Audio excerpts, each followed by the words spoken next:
Good morning. It is 10 a.m. on Sunday, October 6th, 2019. I'm Christiana Ellis and I just got up, sort of. This is 5 more minutes. It's Sunday, and that means I'm continuing my rewatch of Cowboy Bebop with episode or session 4, Gateway Shuffle.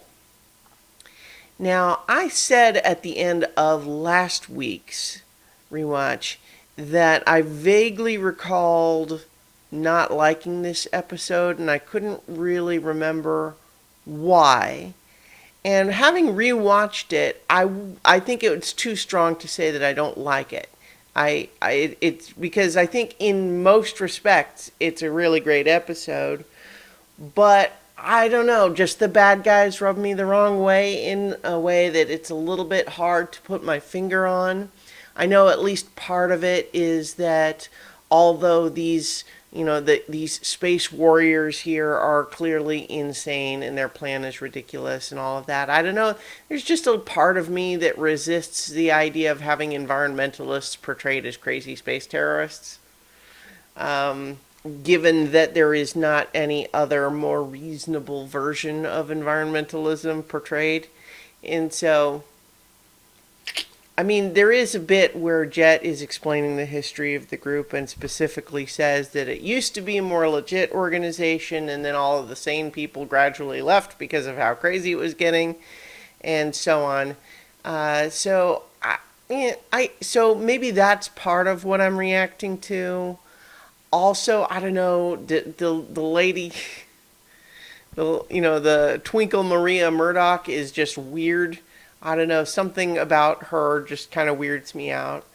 One interesting note, the similarity between Twinkle Maria Murdoch and her gang and the way they sort of fawn all over her for her attention, her demeanor towards them, they all call her Ma and everything, is very similar in some respects to the character of Mom and her sons from Futurama.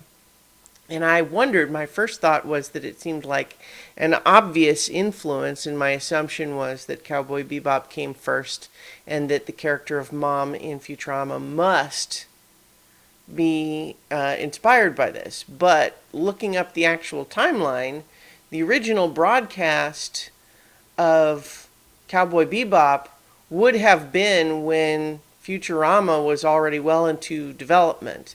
They aired only 1 year apart from one another, and so the odds of Matt Groening and the Futurama folks having seen this episode and deliberately made some sort of a reference, less likely. So it's probably a coincidence, but it's an interesting one, I think. So we begin this episode with Faye. And it's a nice little introduction to her as we see her in her little zip craft, out of fuel, eating her emergency food rations and trying to get people to stop and pick her up and give her a ride to Ganymede. We imagine that this is, it feels a little bit karmically just in the sense that, we know she was kind of escaping, but like she is linked fate to fate now with the crew of the Bebop, and, so she, like them, has this perennial bad luck. You can never actually get a break. When you think you get a break for a little while, it's just fleeting. And so we have her, stranded.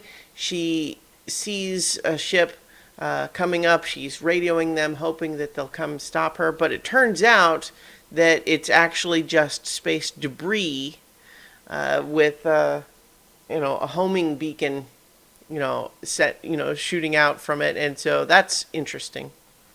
Meanwhile, we have Spike and Jet at Ganymede. They're at a fancy restaurant, and they're seeking a bounty named Morgan. There's some interesting stuff with Jet has some weird little goggles that have, I guess, face morphing software. So even though they have an image of this guy that looks very different than the guy they see, they're pretty sure it's him because the little goggle says it's a 92%, 0.4% accuracy that it's probably him. Which is interesting that that's so easy when the whole gimmick in Stray Dog Strut was that they had the plastic surgeon give him pictures of the new face. Like, how easy is that technology? It's not really important to worry too much about these details. This is definitely not hard sci-fi. Science works the way they say it works. You know, you can still see things in hyperspace even though you can't touch them because it sets up a fun gag, basically. There's no other real reason for it to work like that. But in any event, we learn also a little bit from Jet about the history of the Ganymede. Was it the Ganymede space rat? Is that what they were called? I'm suddenly just my little wiki here that provides me some notes is not doesn't is the sea. It's like the sea rat. The Ganymede sea rat is what it was, and so talks about the Ganymede sea rat, and that there's a little bit like the history of people eating lobster in there, because the idea is that it was plentiful and cheap because nobody really liked it much. But then once there were other foods available, the industry that had produced it had come up with some other reason why anyone would eat it, and so they managed to rebrand it as like a fancy delicacy. So it's the most expensive thing on the menu, even though, according to Jet anyway, it's actually disgusting.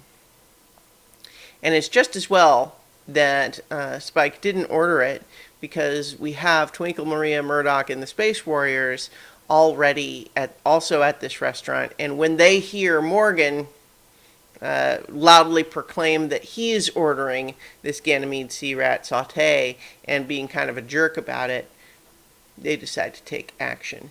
Now, we learn a little bit from the introduction to them that they've got some sort of a plan already in motion, and that one of the sons, Harrison, has made some sort of a mistake that she's talking about he's going to have to be punished for. And I think what we learn about that sort of by inference, they don't make a big deal about it, is that the guy that Faye finds, who has a sample of the vial, was an inside man, a mole that had infiltrated the group, the Space Warriors, for the ISPP, the police, and managed to escape with a sample of the virus. And Harrison must have been sort of responsible for that in some way. So even though the ship kind of got destroyed, it was still kind of his fault. So we hear a little bit about that. But what happens when the Space Warriors hear Morgan proclaiming that he wants the sea rat? Well, they pull out their machine guns. They have these ridiculous sea rat masks that everyone except Twinkle Maria Murdoch wears, and they use machine guns to basically shoot up the entire restaurant, killing everybody they can see. Spike and Jet only survive because they're on top of things. They're skilled with avoiding danger. And so we get some nice dark humor there, where after basically machine gun slaughtering the entire restaurant, they toss out this little canister, and our first thought is that it's a grenade, because we the way it's thrown out there, but it turns out it just displays this little holographic sign that says, "We are the Space Warriors. We're peaceful resistors. They're trying to save the noble sea rat." Let's actually see. I think I have the quote for the actual thing. It says, "Attention, we are the Space Warriors. We the Space Warriors are eco-soldiers who work night and day to preserve the environment and protect endangered species all over the universe. Thank you for your cooperation." It has cutesy little jingly music, and it's playing that over this scene of carnage, all these people killed. And also, like, during the machine gunning, this is where we have, the leader kind of just like singing like she thinks this is beautiful. She's obviously crazy. I think this is the part of the episode that doesn't like. I don't really think that's funny. Like I don't enjoy that really. Like she's clearly like a bad guy, so I'm not trying to say she should be nicer or something. But I don't know. I just that those bits rub me the wrong way. I don't like her. And it's not even like I'm not supposed to like her. She's a bad guy, but I don't enjoy her either. I don't know. Maybe that's what it is.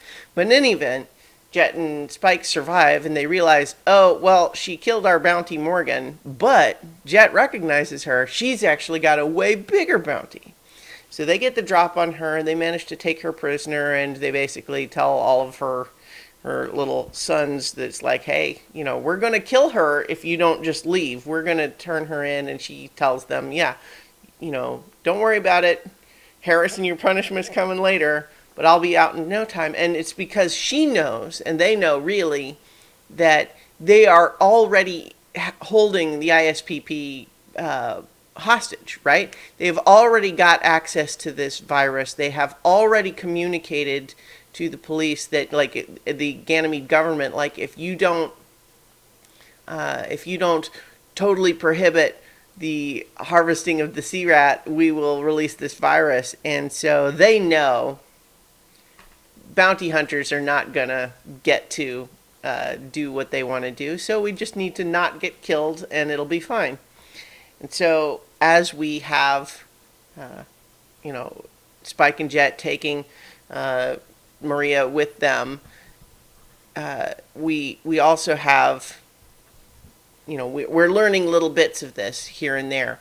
But this is where also now the Bebop comes across. Okay, I take it back. The next bit is we have Faye investigating this blown apart ship, and this is where she meets the other guy who had infiltrated the Space Warriors. She meets him, and just before he dies, he gives her this little vial, or rather the case, and says, get it to the police, don't open it. And of course, she is who she is, so, she does a whole little thing of like, she kind of thumps the case around until it clicks open, and then says, oh, well, it opened accidentally. I mean, no one could blame me now, right? And she's like making this explanation to nobody. And then she opens it, and it's just a weird little vial thing, which we don't have any real reason to understand what that is yet. But then she hears another ship coming. Uh-oh. She starts her whole spiel of like, oh, if you could just loan me a fuel rod, I'd be sure to pay you back, or just give me a ride. And then it's the Bebop. And so there's a nice moment of Spike and Jet just kind of smiling at each other of like, she thought she got away from us, but now she's at our mercy. So they bring her on, they handcuff her again, and they're going through all of her stuff. And Spike is bemoaning the fact that she doesn't even own anything that's worth enough to sell to recoup the money that she stole. Although, it's an interesting nuance. They don't make a big deal of the fact that the money she thought she was stealing was actually a lot less than she maybe thought it was going to be. And in any case, whatever it was, she's already blown it in a casino. And it's interesting, actually, because we know that her debts are so huge that, like, getting a small amount really doesn't even make any difference. So that's why she would go to the casino, because it's like, if you owe, just hypothetically, $1 million, $1,000 doesn't really get you very far, right? So you're not getting anywhere by trying to say, well, if I invest my $1,000 properly in 10 years, I might have $2,000. Like, no, that's no good. So in any event, she's at their mercy, but now she's a prisoner also with Twinkle Maria Murdoch, and this is where we have now learned what's in this vial is this virus, and there's a whole sequence of Spike just really like messing with this container, trying to get it open, and it's. I think the one scene with her that I actually really like is just this whole bit where she knows he's playing with this vial of virus, right there, and she doesn't want to let him know that she knows what it is, but she's watching him just be really careless with it. He goes to open it by shooting it, and so that's kind of fun. But what we learn is that, oh no, the bounty on Twinkle Maria is canceled. And why? Well, this is where we learn about the virus and the whole thing. And so they're basically told by the police, you know, because the bounty is canceled, you could be booked for kidnapping unless you let her go. And so at this point, they're just, that sucks, right? So now they just have Faye, and Faye doesn't have any money. I don't know, what are they going to do? And so they go to meet up with the Space Warriors. They have to hand her back over, and they're very grudging about it, and she's basically, this is once again an example, like last week, of the crew of the Bebop really just stumbling into this larger labyrinthine plot hatched by other people. So they hand her back over, and let's see. At this point, we have. Let's see. I'm trying to remember the sequence of things here. So, at this point, we get more of that bigger plot where now that she's back with them, they have the negotiation with the president, and it's like, okay, well, we got you what you want. There's a bill that restricts the harvesting. And she says, I didn't say restrict, I said prohibit. It seems like you need a taste of this virus. And so they're prepared to do it. And then there's a whole little bit where they had been following the ship, but the ship seemed to release these little capsules that were just more of these holographic signs. And then it turns out we see that it was actually a way for them to sneak out in little escape capsules and go to another ship, because that ship was a decoy, and they're really going to release the virus from this other ship in hyperspace. It's a whole thing. But once she betrays the government in the negotiations, Bounty's back on. Spike and Jet are saying, hey, we're still in the area. We know where she is. We saw this whole decoy thing happen. We're going after her. We're right there. We're going to get her. So they're pursuing into hyperspace. The virus is released with these missiles, and it's this whole great sequence where there's 3 missiles. Spike manages to shoot 2 of them, but he's saying, I can't get the 3rd one. It'll be too late by the time my ship's weapon can recharge. What are we going to do? Jet's saying, oh no, I don't have weapons that can do it either. What are we going to do? And at this point, Spike and Jet, they didn't learn the lesson from last time, apparently, which is that you cannot leave Faye unattended even if she's handcuffed, because she has escaped again.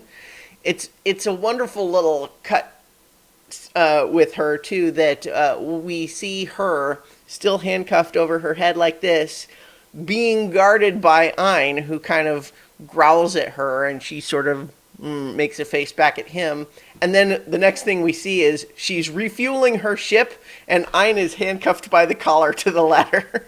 It's just like, how did she do that? Well, that's what she does. And so it's a lot of fun that now she is in a position, she has fueled up her ship, and she's saying, I can get the last missile, but only if you cut me in for 80% of the bounty. 40%? 60%. Okay, 60%.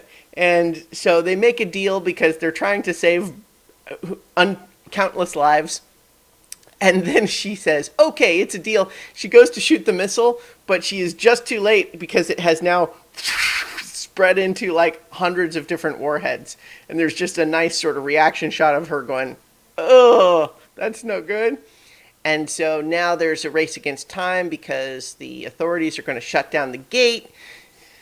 The science of how these hyperspace gates work is who knows. So they're going to shut down the gate. So Faye and Spike have to speed out and try to beat the missiles out of the gate before it closes. And they just make it, and it's great.